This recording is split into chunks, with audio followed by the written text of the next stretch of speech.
Queremos tener este seminario de carácter profético basado en el libro de Apocalipsis. Y queremos saludar a aquellos que nos escuchan a través de esta grabación y también esperamos que el Señor pueda bendecirle a medida que vamos avanzando en el estudio del libro de Apocalipsis. Este libro está dividido en dos partes, capítulo 1 hasta el capítulo 11. Y la segunda parte es capítulo 12 hasta el capítulo 22, perdón. Lo que encontramos mayormente en la primera parte del 1 al 11, ya casi todo ha sido cumplido. Un 80% del contenido de esta primera parte ya es historia, ha tomado lugar. La segunda parte, del 12 al 22, es lo que en su mayor parte está siendo cumplido o va a ser cumplido. Es donde queremos poner nuestro énfasis. Comenzando la lectura en el capítulo 1, en el verso 1, nos comienza a enseñar y a mostrar la importancia de lo que vamos a estudiar en el libro de Apocalipsis. Leo. Dice, la revelación de Jesucristo. Ahora tenemos que tomar en cuenta que la palabra Apocalipsis es una palabra griega que significa revelación. Y el libro es una revelación de Jesucristo. Note, Jesús, Cristo. Jesús como Salvador, su vida y su muerte en este mundo. Cristo como ungido. La palabra Cristo significa ungido en griego, sería el equivalente a la palabra Mesías en hebreo. ¿Y quiénes eran ungidos? Eran ungidos los reyes y también el sumo sacerdote. Así que el libro de Apocalipsis nos va a revelar a el personaje de Jesús como nuestro Salvador, su ministerio aquí en la tierra, su vida santa, perfecta, su muerte en la cruz, su resurrección, pero también su obra como sumo sacerdote, asciende a los cielos, primero en el lugar santo, después en el lugar santísimo, y también como Rey de Reyes. Ese que es una revelación del plan de salvación mostrado y revelado en la persona misma de Jesucristo. ¿Qué más continúa diciendo? Que Dios le dio para manifestar a sus siervos las cosas que deben de acontecer pronto. Es decir, que esta revelación de Jesús la da el Padre. Y de la misma forma que Jesús reveló a su Padre en su ministerio terrenal. Juan capítulo 17, el verso 4, dice Jesús, yo te he glorificado y he acabado mi obra. Al terminar su obra había glorificado y había revelado a su Padre el carácter amoroso, tierno y compasivo del Padre. Ahora Dios el Padre revela a su Hijo que está en los cielos, pero lo revela a través de lo que vamos a leer y estudiar en el libro de Apocalipsis. Así que vemos la revelación, la manifestación de Jesús y su Padre se encarga de hacer esa revelación y manifestación y dice que ha de ser dada a quienes, a los siervos. ¿Quiénes son los siervos? Todos aquellos que creemos y servimos a Jesús. Así que el mensaje del libro de Apocalipsis se aplica a todos los creyentes, a través de todas las edades y todos los periodos de la iglesia cristiana. Y continúa diciendo aquellas cosas que deben de acontecer pronto. Eso nos hace entender que el contenido de este libro es inminente, es muy urgente e importante, y que pronto los eventos descritos en él han de tomar lugar. Esta frase pronto toma lugar 7 veces en el libro de Apocalipsis. Y no olvide, ese número 7 es clave en el libro de Apocalipsis. Usted va a notar que hay 7 iglesias, hay 7 sellos, hay 7 trompetas, hay 7 plagas postreras, hay 7 espíritus, hay 7 ángeles, hay 7 copas, hay 7 cabezas. Es decir, el número 7 continuamente es repetido. Y vamos a ver que una de esas repeticiones es esta frase, esta declaración, ha de acontecer pronto. Un mensaje urgente, un mensaje importante, un mensaje de inminencia. Y dice lo siguiente, y lo declaró enviándolo por su ángel a Juan, su siervo. Es decir, que ahora Dios revela a su Hijo. Este mensaje, esta revelación es enviada a través del ángel, y el ángel de la profecía es el ángel Gabriel. Claramente lo vemos en el libro de Daniel. Continuamente fue enviado para traer visiones y también la interpretación de esas visiones al profeta Daniel. Y también lo encontramos en el libro de Apocalipsis. Es el ángel de la profecía. Cuando Zacarías ahora va a recibir la profecía de que va a ser padre y va a tener un hijo especial, vemos que Gabriel otra vez se manifiesta a él. 90% de las profecías en la Biblia fueron traídas, y quizás aún más, por el ángel Gabriel, aquel que está más cercano a la deidad, la cuarta persona del universo, podríamos decir, Padre, Hijo, Espíritu Santo. Ahora Gabriel, este mensajero especial, es enviado para traer esta revelación, esta manifestación especial de Jesucristo. El Padre la da, y cuando la da a través de la voz profética, Juan, el siervo de Dios. No olvide, Juan era un anciano en ese entonces. En el año 96, el emperador romano, Diocleciano, lo envió al exilio allá a la isla de Patmos, pensando que el pobre anciano allá moriría. De acuerdo a la tradición, dice que Juan fue condenado a morir. Y el método que escogieron para matar a este hombre de Dios era sumergirlo en una olla de aceite hirviendo. Cuando lo hicieron, el Señor intervino, como lo hizo con los 3 jóvenes hebreos, y fueron librados milagrosamente. Juan también. Y vamos a darnos cuenta. ¿Por qué? Porque todavía su obra y su misión no estaba terminada. Es decir, que mientras sirvamos a Dios y Él quiera que nosotros le sirvamos, y hay algo que Él desea que nosotros hagamos, podemos decir que somos inmortales, que la muerte no puede llegar a nosotros todavía. Y aunque Juan fue condenado a morir y quisieron quitarle su vida, el Señor la preservó milagrosamente. Y ahora el emperador enojado lo envía allá al exilio, a Patmos, pensando que allí moriría ya en sus últimos días. Pero allí recibió la revelación de Jesucristo, que es este libro maravilloso que queremos estudiar con ustedes durante estos próximos días. Y vemos que la recibió a través del ángel, y ahora el profeta, a través de la voz profética, ahora Dios nos envía un mensaje de urgencia, de inminencia e importante. ¿Qué más dice la lectura? Dice, el cual ha dado testimonio de la palabra de Dios y del testimonio de Jesucristo y de todas las cosas que Él vio. Es decir, que vemos que Juan, debido a la palabra de Dios, más el testimonio de Jesucristo. Es decir, la palabra de Dios va acompañada del testimonio de Jesucristo. Lo vemos en la iglesia primitiva. Juan era parte de esa iglesia primitiva o iglesia apostólica. La palabra de Dios, preeminencia, acompañado del testimonio de Jesucristo. Y ahora vemos que ese testimonio había hecho que el apóstol sufriese como resultado de su fidelidad a la palabra de Dios y al testimonio de Jesucristo. No nos debe asombrar que cuando vayamos al final de la historia, y lo veremos más adelante en Apocalipsis 12, otra vez la última iglesia, la iglesia remanente, otra vez exalta la palabra de Dios, pero también contiene y preserva y sigue el testimonio de Jesucristo. Note, no es el testimonio de Juan, ni es el testimonio de ningún otro ser humano, el nombre que podamos darle, es el testimonio de Jesucristo, Salvador, sumo sacerdote y Rey de Reyes. Y vemos que Él, ahora sufriendo por estas dos cosas, fidelidad a la palabra y al testimonio, ahora es enviado, pero allá dice que contempló, vio cosas, que es lo que vamos a ver nosotros y estudiar durante estos próximos días. Pero vamos a ver el verso 3, porque este libro tiene una promesa muy especial. Y también encontramos 7 bendiciones en el libro de Apocalipsis. Esta es la primera que vamos a leer.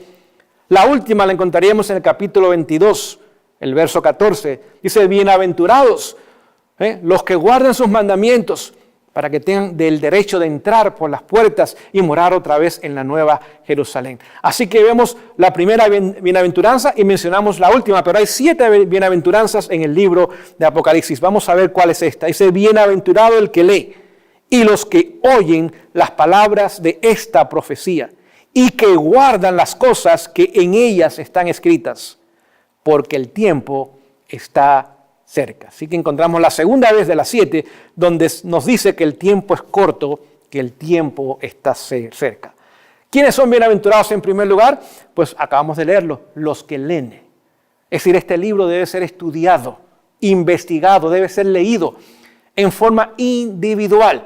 Aquel que lee, aquella persona que investiga su contenido, que quiere conocer esa revelación de Jesucristo, quiere saber los eventos presentes y futuros y también conocer las razones, los eventos ya pasados y cumplidos, esa persona será bienaventurada. Permítanme leerles una declaración de testimonios para la iglesia, el volumen 5, la página 663, dice lo siguiente: como pueblo, somos llamados individualmente a ser estudiantes de la profecía. Así que hay una responsabilidad sobre nosotros de leer, de investigar, de escudriñar lo que está escrito en el libro profético de Apocalipsis. Pero vamos a ver que la bienaventuranza tiene un segundo aspecto. Y los que oyen las palabras de esta profecía. Es decir, que no tan solo debo escudriñarlo individualmente y leerlo, sino los que oyen. Se debe predicar, se debe enseñar, se debe proclamar, se debe publicar, se debe enseñar a la iglesia. Vamos a ver más adelante que este libro fue enviado a las iglesias. Por lo tanto, no es tan solo algo individual, sino también tiene que ver con la congregación. Como líderes espirituales estamos llamados y también se nos ha dado la bienaventuranza de que si nosotros predicamos y proclamamos y escribimos y enseñamos esta profecía, seremos bienaventurados, como aquellos que oyen, escuchan el contenido y las palabras inspiradas del libro de Apocalipsis. Leyéndoles del libro El deseado de toda la gente, en la página 199 y 200, encontramos el énfasis del mensaje de salud. Escuchen, dice lo siguiente: la nota predominante de la predicación de Cristo era: el tiempo es cumplido y el reino de Dios está cerca. Arrepentíos y creed al Evangelio. Así el mensaje evangélico de Jesús se basaba en las profecías. Así que vemos que su evangelio o su mensaje evangélico estaba basado en el cumplimiento también de las profecías. Leyéndoles de testimonios para los ministros, la página 113 dice lo siguiente: cuando como pueblo comprendamos lo que significa este libro para nosotros, se verá entre nosotros un gran reavivamiento. Es decir, que el objetivo no es simplemente información, datos, fechas, nombres, lugares.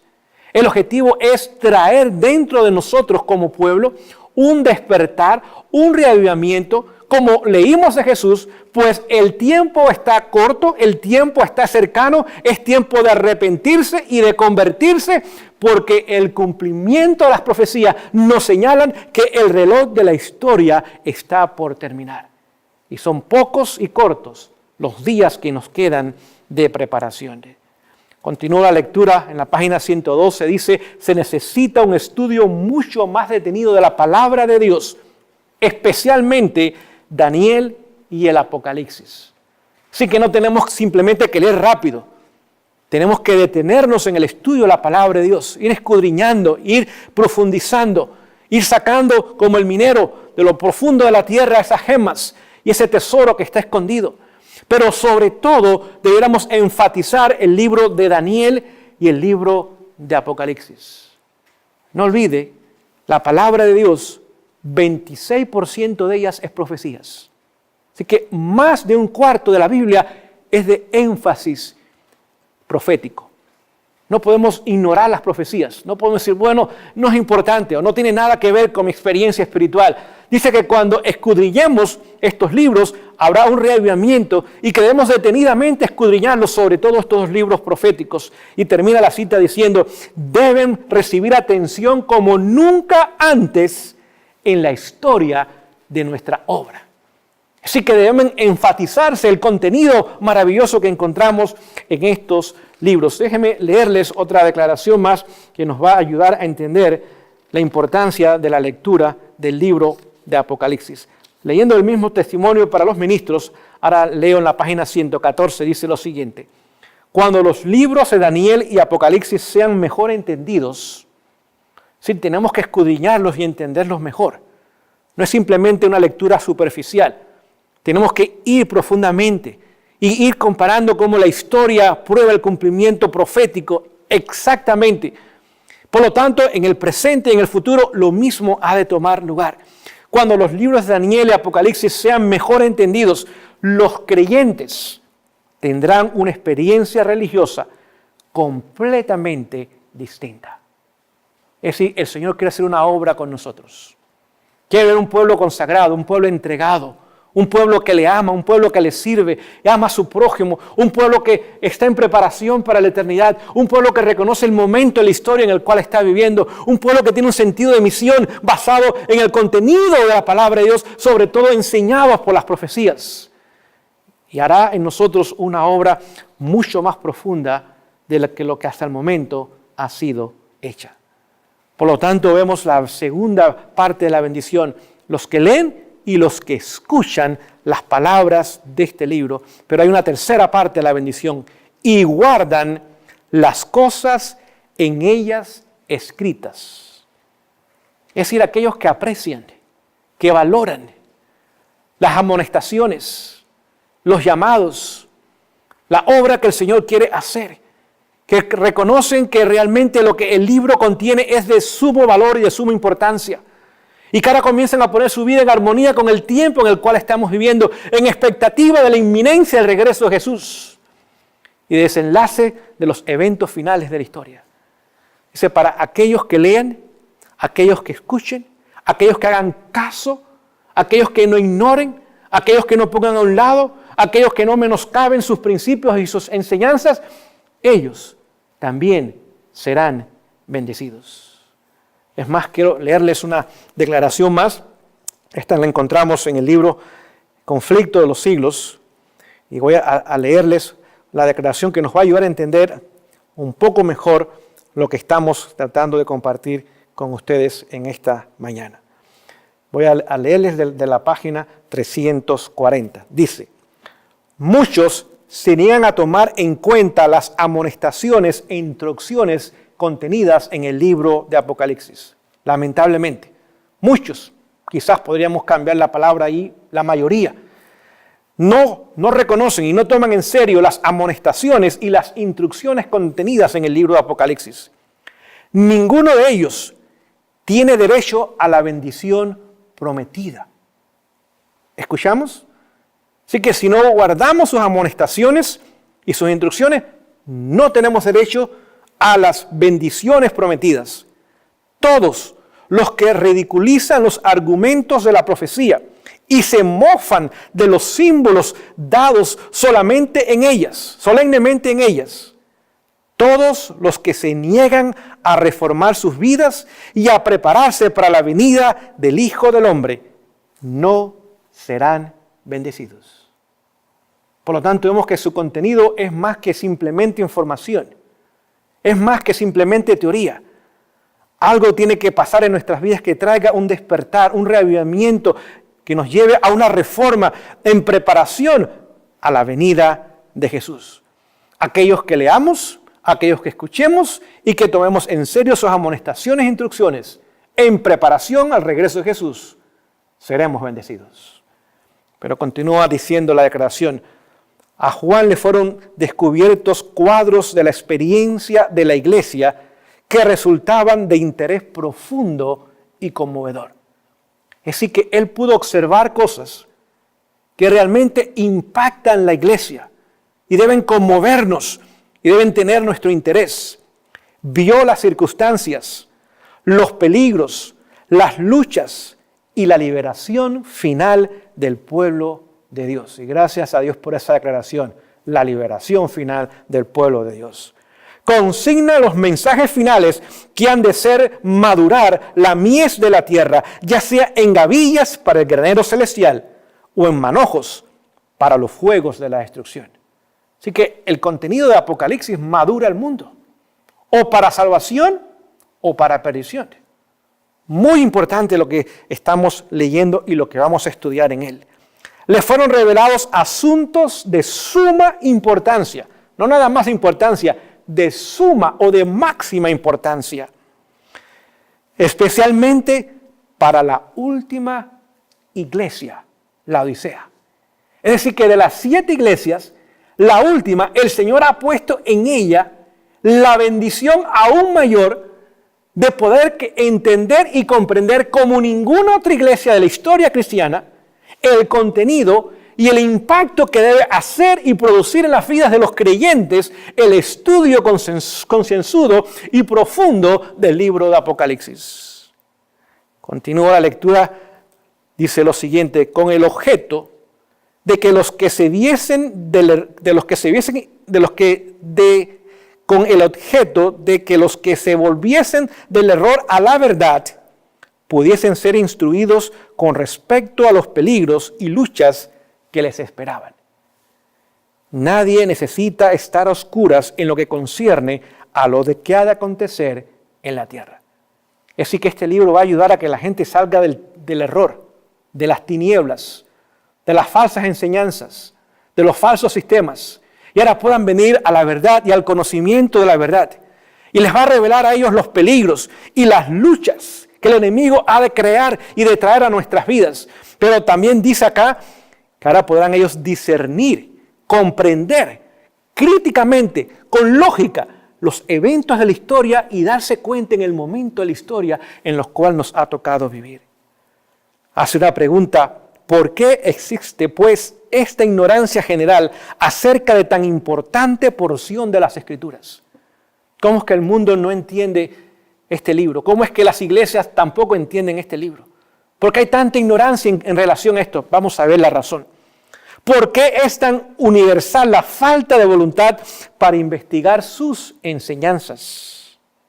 Es resultado de un esfuerzo del príncipe de las tinieblas para ocultar a los hombres lo que revela sus engaños. Si Satanás mismo se ha encargado de ocultar este libro, de hacerle pensar a la gente que es un libro sellado, que es un libro que no se puede entender, es un libro místico, que va más allá de nuestra capacidad de entender y de comprender. Pero no lo es. El mismo comienzo del libro dice que es una revelación, no está sellado. Hay que estudiarlo, hay que orar, hay que pedir discernimiento y la presencia del Espíritu Santo. Claro que sí, pero aquellos que lo hagan, otra vez, serán bendecidos. Y el plan del enemigo de ocultar el contenido y el valor de este libro que revela a Jesucristo como Salvador y como sumo sacerdote y rey, vemos que gracias a Dios será quitado en aquellos que quieran seguir la instrucción bíblica. Continúa diciendo: por esto Cristo, el revelador, previendo la guerra que se haría al estudio del Apocalipsis. ¿Escuchamos esto? Satanás haría una guerra campal sin tregua contra el libro de Apocalipsis.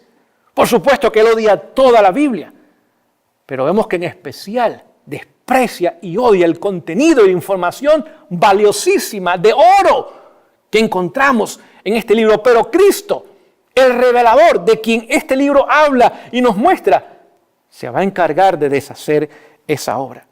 Y se pronunció una bendición sobre cuantos leyesen, oyesen y guardasen las palabras de la profecía. Página 340 y 341 del libro Conflicto de los Siglos. Ahora usted comienza a darse cuenta por qué vamos a estudiar este libro. Y por qué es tan importante que sea estudiado.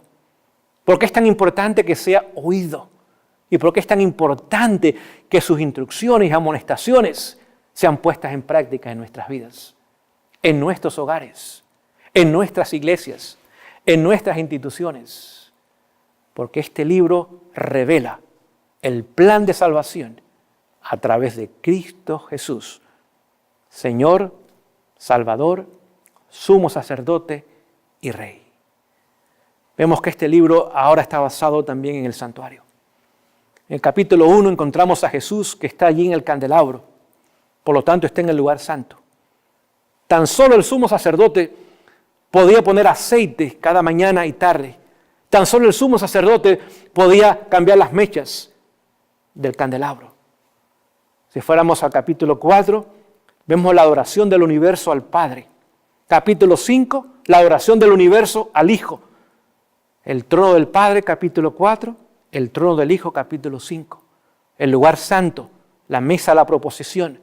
Había una parte, una columna del pan, y había otra columna de pan, simbolizando el trono del Padre y el trono del Hijo, capítulo 4 y capítulo 5. Por lo tanto, vemos que el libro Apocalipsis está basado en el santuario. Más adelante, capítulo 8, ahora vemos que incienso se añade allí en el altar de incienso, otra vez en el lugar santo.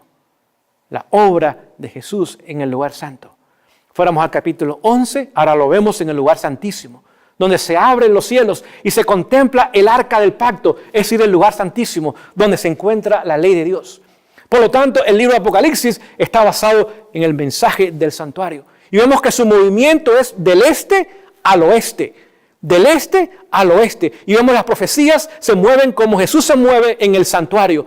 Del lugar santo al lugar santísimo. Del este al oeste. Vemos Babilonia, Medo-Persia. Después vemos Grecia. Después vemos la Roma pagana. Después vemos la Roma papal. Después vemos los Estados Unidos en la profecía y el mundo entero. Otra vez el movimiento profético está basado en el movimiento de Jesús en el santuario celestial. Y ahora vemos que ambos enseñanzas en perfecta armonía están para enseñarnos que no se puede entender el Apocalipsis si no se entiende el santuario. Si no se entiende la obra de Jesús como sumo sacerdote en el lugar santo y en el lugar santísimo. La profecía se mueve en la dirección que Jesús se mueve y nosotros debemos movernos en la dirección que Jesús está moviendo, mientras el mundo va en la otra dirección. Hoy el mundo mira hoy día hacia el este en vez de hacia el occidente. Y vemos que el mundo ahora está mirando el Medio Oriente, donde piensan que van a ser los eventos finales de la historia. O ve a China, donde está allá la economía y donde los productos son hechos. Casi todo lo que se hace y se vende en el mundo o viene de la China, o viene de India, o viene allá del este. O la gente está siguiendo la medicina mística que viene del este también. Es decir, la atención del mundo está en el este, cuando debiera estar en el oeste, donde Jesús se encuentra. En el libro de Apocalipsis, en las profecías, en el lugar santísimo, hoy día están mirando en la dirección equivocada. Por eso no se dan cuenta los eventos. Es nuestro deber dirigir la atención de ellos hacia donde se encuentra Jesús, para que puedan seguir a Jesús. Ese es el único Salvador, el que nos limpia de pecado, el que nos santifica, nos da su justicia, el que también nos llena y nos colma de su Santo Espíritu. Que el Señor nos bendiga en el estudio de esta ocasión. Que podamos continuar en estos días estudiando este libro maravilloso y profundizando más y más en él. Que el Señor sea con ustedes y bendiga el estudio de su palabra una vez más.